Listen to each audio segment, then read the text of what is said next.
আমরা কিছু কথা শুনলাম। আমরা আমাদের মাদ্রাসার আরেকজন সদস্য রয়েছেন, জনাব লুৎফুর রহমান সাহেব।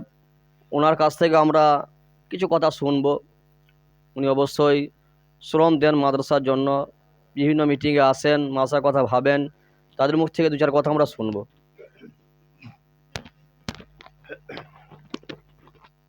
আসসালামু আলাইকুম।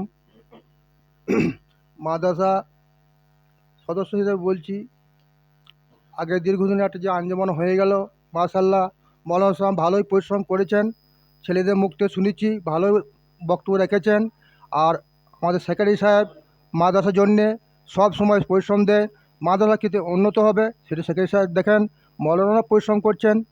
আর 21 বছর যে আমাদের মৌলানা সাহেব ছিলেন, উনি এখানে ছিলেন। মাদ্রাসা প্রচণ্ড পরিশ্রম করেছেন। মাদ্রাসা কিছু ছেলেপেলের শিক্ষা ভালো হয় সেটা চেষ্টা করেছেন, মাদ্রাসা কিছু উন্নতি হয় সেটাও চেষ্টা করেছেন। কমিটির পক্ষ থেকে ওনার কাছে আমরা সকলেই ক্ষমা প্রার্থী। উনি যেন আমাদের ক্ষমা করে। আর ওনাকে বলবো মাদ্রাসা আমাদের জন্য যেন দোয়া দিয়ে যায়। আর ছেলেদেরকে বলবো আপনারা যে নম্বর কম পেয়েছেন চেষ্টা করবেন, চেষ্টা করলে ইনশাল্লাহ আপনাদের সফল হবে।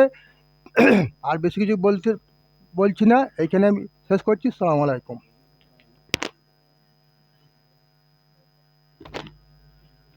মাশাআল্লাহ, আমরা বেশ কিছু কথা শুনলাম। এখন ছাত্রদেরকে বলবো একটু ধৈর্য ধরে শুনবেন। আমাদের সগর রঘুনাথপুর জামে মসজিদের ইমাম সাহেব উনি আমাদের সামনে এসেছেন। যাক, ওনাকে মনে করি আমাদেরই মধ্যে একজন, আমাদেরই ধারে পাশে সবসময় উনি থাকেন, তো আমাদেরই উনি একজন। তো ওনাকে বলবো আজকের এই দিন মাদ্রাসার ছাত্রদেরকে নিয়েও, শিক্ষকদেরকে নিয়েও, বা মাদ্রাসার সদস্যবৃন্দরা আছেন, তার সাথে আমাদের মাদ্রাসার সুপার সাহেব উনি যিনি আজকে যাচ্ছেন, বিদায় হচ্ছেন, ওনাকে নিয়েও এই কথা দু চার কথা আপনি আলোচনা করবেন। বা ইমাম সাহেবকে আমি ডাকছি, উনি দু চার কথা এখানে আলোচনা করবেন।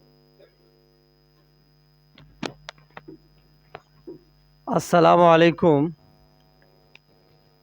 ওয়া রাহমাতুল্লাহি ওয়া বারাকাতুহু।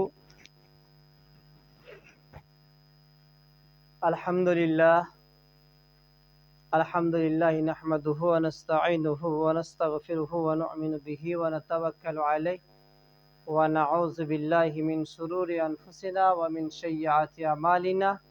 মান ইয়াহদিহিল্লাহু ফালা মুযিল্লা লাহু ওয়া মান ইউযলিলহু ফালা হাদিয়া লাহু ওয়া আশহাদু আল্লা ইলাহা ইল্লাল্লাহু ওয়া আশহাদু আন্না মুহাম্মাদান আবদুহু ওয়া রাসূলুহু। আম্মা বা'দ। ফাউযু বিল্লাহি মিনাশ শাইতানির রাজীম। বিসমিল্লাহির রহমানির রহিম। ইকরা বিসমি রাব্বিকাল্লাযী খালাক, খালাকাল ইনসানা মিন আলাক, ইকরা ওয়া রাব্বুকাল আকরাম। ওয়া ক্বালা নবী সাল্লাল্লাহু আলাইহি ওয়াসাল্লাম, তালাবুল ইলমি ফারিজাতুন আলা কুল্লি মুসলিমিন। সমস্ত প্রশংসা, সমস্ত গুণগান, গুণকীর্তন, স্তর স্তুতি একমাত্র সেই মহান আল্লাহ পাক রব্বুল ইজ্জাতের জন্যে, যিনি আজকের দিনে আমাদের সকলকেই ছাত্র, শিক্ষক এবং মাদ্রাসার প্রত্যেকটা সদস্যকে একত্রিত হওয়া, এক জায়গাতে উপস্থিত হওয়ার তৌফিক দান করেছেন। তার প্রশংসা করে আমরা কেউ শেষ করতে পারছি না, পারবো না। তাই সকলেই সংক্ষেপে বলি আলহামদুলিল্লাহ। তারপরে পরেই আমাদের আখেরি নবীকুল শ্রমণী হযরত মোহাম্মদ মুস্তাফা সাল্লাল্লাহু আলাইহি ওয়াসাল্লামের অপর শতকোটি শান্তি দ্বারা বর্ষিত হোক। সকলে বলুন আল্লাহুম্মা আমিন, আল্লাহুম্মা সাল্লি আলাই, আল্লাহুম্মা বারিক আলাই। সর্বপ্রথমে আমি আপনাদের সম্মুখে পবিত্র কোরআন মাজিদ থেকে একটা আয়াত পাঠ করেছি। পবিত্র কোরআন মাজিদের সর্বপ্রথমে যে আয়াতটা অবতীর্ণ হয়েছে, নাজেল হয়েছে, আল্লাহ তাবারক ওয়া তাআলা যে আয়াতটা সর্বপ্রথম পাঠিয়েছেন, সেই আয়াতটা এই শিক্ষা কেন্দ্রিক বা শিক্ষাকে লক্ষ্য করে। তার কারণ হলো, পৃথিবীর বুকে আপনার যত রকমের জাতি আছে, প্রত্যেকটা জাতি বলুন, প্রত্যেকটা দেশ বলুন, বা প্রত্যেকটা গ্রাম, একমাত্র কিছু উন্নতি করতে গেলে বা সমাজকে একটা সঠিক জায়গাতে নিয়ে যেতে গেলে একমাত্র শিক্ষাবিহীন কখনোই সম্ভব নয়। প্রত্যেকটা কাজ, প্রত্যেকটা ক্ষেত্রে শিক্ষার একটা মূল্য তার ভিন্ন বা আলাদা। শিক্ষা কয়েক রকমের রয়েছে, তার মধ্যে দ্বীনি শিক্ষা। আজকে আমরা যে জায়গাতে রয়েছি এটা একটা দ্বীনি প্রতিষ্ঠান। এখানে শুধুমাত্র কোরআন হাদিস শিক্ষা দেওয়া হয়, তার সাথে সাথেই আমাদের জেনারেল যে শিক্ষা রয়েছে বাংলা, ইংরেজি, অঙ্ক, এগুলোও শিক্ষা দেওয়া হয়। তবে মূল বিষয় যেগুলো আমাদের কোরআন এবং হাদিস, এটা আমাদের মূল বিষয়। এই শিক্ষার ব্যাপারে সর্বপ্রথমে আজকে আমাদের যে মাদ্রাসার তালেবে ইলমদেরকে সম্ভবত রেজাল্ট দেওয়া হয়েছে, যদিও আমার জানা নেই। দেখলাম যে সামনে মার্কসগুলো রয়েছে, আজকে রেজাল্ট প্রদান করা হয়েছে। তবে প্রত্যেকটা ছাত্রকে লক্ষ্য করে আমি বলবো যে রেজাল্ট আজকে যে দেওয়া হলো, কম বেশি কেউ নম্বর বেশি পেয়েছে, কেউ কম পেয়েছে। যা কেউ একটা ভালো জায়গাতে গিয়েছে, আবার তার থেকে কেউ কম আছে।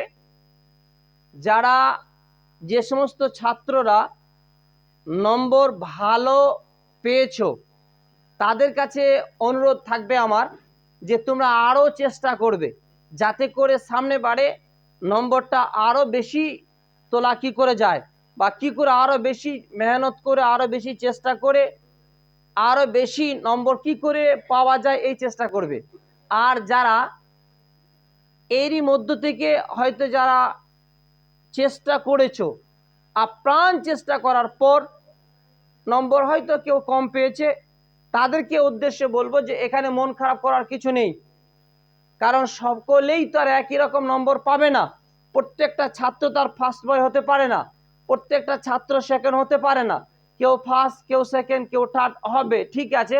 তবে প্রত্যেককে লক্ষ্য রাখতে হবে, লক্ষ্যমাত্রা প্রত্যেককে থাকবে যে আমি 1 নম্বর হব, বা 1 নম্বর স্থানটা আমি অংশগ্রহণ করব, ওই জায়গাটা আমি গ্রহণ করব। এটা প্রত্যেকটা স্টুডেন্টের মাথাতে থাকতে হবে, তাহলে সে সফল হবেই হবে। প্রত্যেকটা মুহূর্তে, প্রত্যেকটা সময়ে আমাকে লক্ষ্য রাখতে হবে আমি যে জায়গাটাতে এসেছি, আমার মা বাপ এখানে পাঠিয়েছে শুধুমাত্র শিক্ষার জন্য। প্রত্যেকটা সময় ব্যয় করতে হবে এবং শিক্ষাকে সঠিকভাবে মূল্যায়ন করতে হবে। অবশ্যই একদিন আমরা সমাজে মাথা উঁচু করে এবং সমাজের উন্নতি করে, শুধু সমাজের নয়, আমাদের গ্রামের, আমাদের মাদ্রাসার একটা নাম সারা মানে এই পশ্চিম বাংলাতে বা সারা ডিস্ট্রিক্টে আমরা এটা ছড়িয়ে দিতে পারবো যে আমাদের একটা মাদ্রাসা রয়েছে, যে শিক্ষা প্রতিষ্ঠান রয়েছে, সেখানে শিক্ষাকে কতটা মূল্যায়ন করা হয়, বা সেখানে ছাত্রদেরকে শিক্ষা কিরকম দেওয়া হয়, এটা একটা বিষয়। আর একটা বিষয় রয়েছে, আজকে যে সমস্ত শিক্ষকরা রয়েছেন, যেমন আরেকদিন যে আমাদের একটা প্রতিযোগিতা হলো আঞ্জুমান, সেখানেও দেখলাম শিক্ষকদের যে ভূমিকা রয়েছে অতুলনীয়, প্রশংসা করে শেষ করা যাবে না। কারণ প্রত্যেকটা ছাত্রের পিছনে তাকে সঠিক গাইডলাইন যদি দিতে পারে একমাত্র শিক্ষকরা, যার জন্য বলা হয়েছে শিক্ষকদেরকে এরাও একজন মানে মা বাপ। শিক্ষকরা হলেন মা বাপ। এরা 24 ঘন্টা মাদ্রাসায় থেকে তোমাদেরকে গাইড দিয়ে ফজরের সময় ওঠা থেকে নিয়ে একদম সন্ধ্যা পর্যন্ত কিভাবে পড়াশোনা করতে হবে, কোথায় কিভাবে কি করতে হবে, খেলাধুলা কখন করতে হবে, প্রত্যেকটা জিনিসকে গাইড করে। যে আঞ্জুমানে দেখলাম যে প্রত্যেকটা ছেলে 19-20, মানে কেউ কম নয়, এত ছোট ছোট ছেলে, তারপরেও তাদেরকে এত সুন্দর করে প্রশিক্ষণ দেওয়া হয়েছে। তার পিছনে শিক্ষকদের ভূমিকা রয়েছে, অত্যন্ত গুরুত্বপূর্ণ ভূমিকা রয়েছে। তাছাড়া এইরকম একটা জায়গাতে আসা কখনোই সম্ভব নয়। মাদ্রাসার যারা সদস্য রয়েছেন তাদের এখানে কোনো ভূমিকা নেই। তারা শুধু মাদ্রাসাতে এসেছেন, দেখেছেন মাদ্রাসাটা কিভাবে পরিচালনা করতে হবে, মাদ্রাসার কোথায় কি করতে হবে না করতে হবে। আর শিক্ষার দায়িত্বটা সম্পূর্ণ মাদ্রাসার বডি, তিনারা কিন্তু মাদ্রাসা যারা শিক্ষক আছেন তাদের ওপরে ছেড়ে দিয়েছেন। এবং তিনারা দেখলেন তার ফলটা, তিনাদেরকে দেখিয়ে দেওয়া হলো যে না, মাদ্রাসা যারা শিক্ষক আছেন তারা কতটা পরিমাণের ছাত্রদের প্রতি, ছাত্রদেরকে শিক্ষা কতটা তাদেরকে দেওয়ার চেষ্টা করছেন, এটাও ফুটিয়ে তুলে দিলেন আঞ্জুমানের মাধ্যমে এবং আজকে রেজাল্ট আউটের মাধ্যমে। আশা করি প্রত্যেকটা সদস্য তিনারা বুঝতে পেরেছেন। আমি শিক্ষকদেরকে বলবো আগামীতে যাতে করে আমরা ছাত্রদেরকে আরো ভালো কি করে শিক্ষা দিতে পারি, 5 জনকে বসে নিয়ে আলোচনার মাধ্যমে তাদেরকে কিভাবে শিক্ষা আরো বেশি উন্নত দেওয়া যায়। আমাদের যে সমস্ত ইলামবাজার ব্লকে মাদ্রাসা রয়েছে, আমি চাইবো, আমার ব্যক্তিগত মত, আমি চাইবো ইলামবাজার ব্লকে যতগুলো এই শিশু মাদ্রাসা রয়েছে প্রত্যেকটা মাদ্রাসার মধ্য থেকে এই সুগর রঘুনাথপুর মাদ্রাসা সালাফিয়াটা 1 নম্বরে থাকতে হবে, র্যাঙ্কে 1 নম্বর থাকবে। প্রত্যেকটা গ্রামের মানুষ যেন জানতে পারে যে সব থেকে বেশি পড়াশোনা যদি হয়ে থাকে একমাত্র সুগর মাদ্রাসাতে হয়। এই সুগর রঘুনাথপুর ছাড়া অন্য কোনো মাদ্রাসাতে এত ভালো পড়াশোনা হয় না, এত গাইডলাইন দেওয়া হয় না।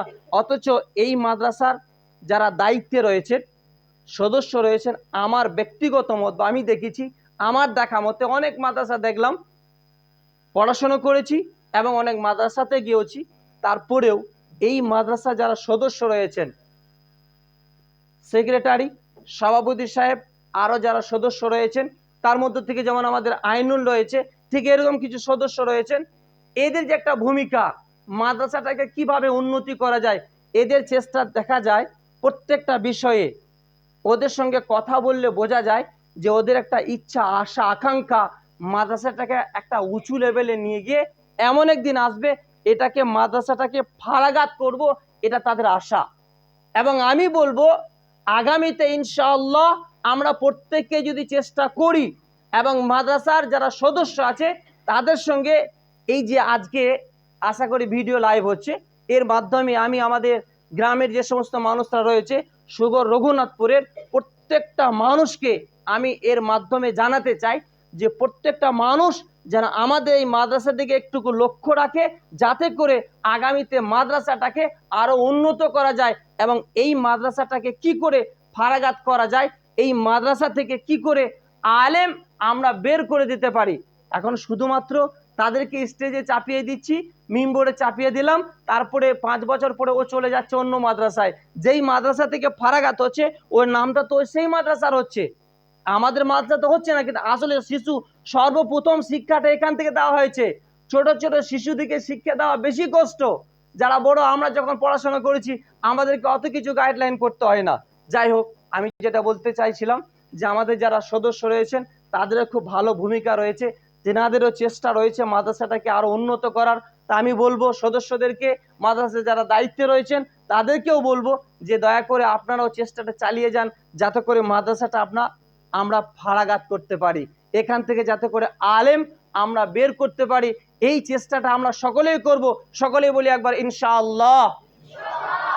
সর্বশেষ কথা, আজকের দিনে আমি যেটুকু শুনলাম আগে জানতাম না, হঠাৎ করে আমি খুব জোর আধ ঘন্টার আগে এই বিষয়টা আমি জানতে পেরেছি, তার আগে জানিনি।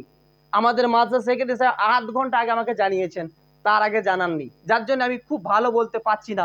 তবুও একটা কথা বলে দিচ্ছি, যিনি আজকে আমাদের সুপার সাহেব ছিলেন মৌলানা আব্দুল নূর সাহেব, উনি আজকে চলে যাবেন। এটা বড় দুঃখের সঙ্গে আমি এটা জানাচ্ছি। দীর্ঘদিন থেকে আমি আজকে 16 বছর এই গ্রামের মসজিদে ইমামতি করছি, সুগর রঘুনাথপুর মসজিদে ইমামতি করে আজকে 16 বছর রানিং আমার চলছে। আমার মতে মনে হয় ওনার 20 বছর পেরিয়ে গেছে, 21 বছর এই মাদ্রাসায় উনি রয়েছেন, আছেন। যখন যে এই মাদ্রাসাটা এত ছাত্র ছিল না, এত শিক্ষকও ছিলেন না, উনি ছিলেন আর 1-2 জন ছিলেন, এই তাদেরকে নিয়ে এত বিল্ডিংও ছিল না। আমি শুনেছি গ্রামের মানুষের কাছে ছোট চালা ছিল, যখন খুব বৃষ্টি হতো পানি হতো, ওই তলাতে পানি পড়েছে, এমন দিন গিয়েছে আমি শুনেছি গ্রামের মানুষের কাছে, অনেক কিছু আলোচনার মাধ্যমে শোনা যায় যে এমন একদিন গিয়েছে প্রস্তুতি বাচ্চাদেরকে নিয়ে উনি যে রাত্রে যে খাবারটা হবে সেই চালটা মাদ্রাসাতে নেই, গ্রামের গিয়ে 2-4 জনকে বলে খাবার ব্যবস্থা করে ছেলেদেরকে নিয়ে উনি নিজে খাইয়েছেন। এইভাবে মাদ্রাসাটাকে আস্তে আস্তে আস্তে আস্তে আস্তে এইরকম একটা জায়গাতে উনি নিয়ে এসেছেন। ওনার অনেক অনেক ভূমিকা রয়েছে, যার জন্যে ওনার যে ঋণ আমরা পরিশোধ কখনোই করতে পারবো না। তবে ওনাকে বলবো যে উনি আমাদের এই মাদ্রাসায় যে কাজটা করে গেছেন, আশা করি তার বদলা আল্লাহ তো ওনাকে দিবেন। তবে আমাদের প্রত্যেকটা মানুষের তরফ থেকে ওনার জন্য দোয়া রইল, আল্লাহ যেন ওনাকে সুস্থ রাখেন, সবল রাখেন, ভালো রাখেন, এবং যেখানেই উনি যাবেন সেখানে যেন উনি ভালোতে থাকেন, সুস্থ থাকেন, সবলে থাকেন। এবং ওনাকে এই আবদারটাও রাখবো, উনি যেন কখনো কখনো মাঝে মাঝে আমাদের মাদ্রাসায় একবার করে আসেন, এসে আমাদেরকে দেখা করে যাবেন, আমাদের কাছে আসবেন মাঝে মাঝে এসে। যেমন আমাদের মসজিদে একবার করে কখনো যেমন জুম্মা পড়াতে গেতেন, গ্রামের মানুষ ওনাকে খুবই পছন্দ করেন ওই মৌলানাকে, যার জন্য ওনার কাছে আমার এটাও আবদার রইল যে উনি একবার কখনো কখনো এসে মসজিদে একবার করে জুম্মা পড়িয়ে গেলে আমাদেরকে খুব ভালো লাগবে। কখনো যেমন প্রত্যেকটা অনুষ্ঠানে তো ওনাকে আমরা ইনভাইট করবই করব, কখনোই ভুলবো না। আশা করি মাদ্রাসা যতদিন থাকবে ওনাকে ভোলা যাবে না। যেমন আমরা দেখে আসছি মৌলানা ইউনুস সালাফি সাহেব, উনি মাদ্রাসাটা গড়েছিলেন, আজ পর্যন্ত কোনো সভাতে ওনাকে বাদ দেওয়া হয় না। প্রত্যেকটা সভাতে মৌলানা ইউনুস সালাফি সাহেবকে ইনভাইট করা হয়। ঠিক সেরকম আজকের থেকেও উনি যেমন আমাদের মাঝ থেকে চলে যাচ্ছেন ঠিক, কিন্তু মাদ্রাসাতে ওনার অন্তরটা আশা করি লেগে থাকবে। আমাদের প্রত্যেকটা উস্তাদের, প্রত্যেকটা ছাত্রের অন্তরটা ওনার সঙ্গে একটা জয়েন হয়ে রইল।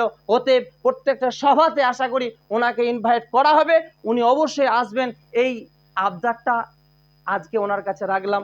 আর বেশি কিছু আমি বলবো না, অনেকক্ষণ থেকে আশা করি সভাটা চলছে। সর্বশেষে আল্লাহ কাছে দোয়া করি, আল্লাহ তুমি আমাদের প্রত্যেককেই এই মাদ্রাসাটাকে আরো উন্নত করা, এই মাদ্রাসাটাকে আরো যাতে ভালো জায়গাতে নিয়ে যাওয়া, এবং মাদ্রাসাটাকে আমরা যাতে করে ফারাগাত করি, সব থেকে বড় আশা ফারাগাত করতে পারি, সেই তৌফিক তুমি আমাদেরকে দাও। আমিন, আল্লাহ আমিন। আসসালামু আলাইকুম ওয়া রাহমাতুল্লাহি ওয়া বারাকাতুহু।